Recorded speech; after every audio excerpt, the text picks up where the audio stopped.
Really not too bad of a Monday. It has been gloomier, of course, the farther east you go of I-95, the farther west you go of I-95, sunny and 70s. So here is a look at your Savannah Cam view from the top of our WSAV tower in Midtown Savannah, looking towards downtown and the beautiful Talmadge Bridge. Not a bad one out there. Partly to mostly cloudy skies at times, especially so towards the Sea Islands. Winds are out of the east and even at times southeast now, but they develop into a light northeasterly component tonight. Viper radar is clear and dry. May find some drizzle developing at times along the Sea Islands, but not a bad one really at all. There will be fog around for areas along and east of I-95, and especially in the coastal empire that could migrate inland a little bit more. Otherwise, temperatures starting in the 50s. Very warm, very pleasant afternoon with highs into the 70s. Not a bad one by any means, especially for the official start of meteorological spring being yesterday. So really to break down things on satellite imagery, notice the bit of gray here on imagery off the Georgia and especially South Carolina coast.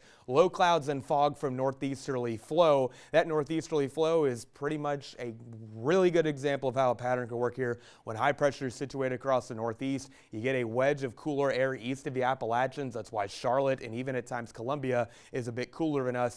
Bit of a mixed bag more so across the coastal empire and low country. But more clouds come in, fog and low clouds also expected to be widespread and more in play for the coastal empire. And this is generally going to go out to about 301 even points further west. So more clouds early on, a bit cooler. We do get breaks in the clouds for the afternoon. Yeah, we're going to be looking at a really beautiful one for the afternoon time frame, and things get even better towards the middle and even end of the week. Southerly flow takes hold with the Bermuda high developing out to the east a bit earlier than usual, of course, and we start to get really good, appreciable southerly flow in there.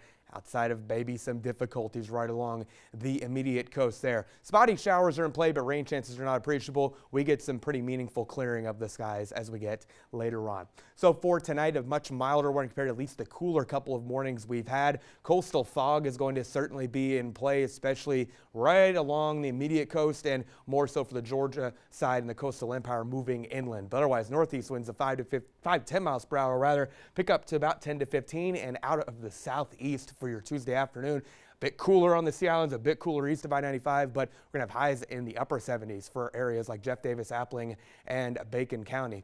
On to our local waters, we're going to have, again, sea fog being a concern. Of course, northeast winds 10 to 15 knots, 2 to 4 foot seas. Those cooler waters, though, going to take a little bit for that beach weather to really be very nice here. But Ben and Tina, this week, highs get into the 80s, other than a few spotty passing showers at times. Really nice taste of spring on the way. We've been through it this winter, so you know what? We deserve it. Yes, we do. Yes. Thank you so much. Well, listen, it is a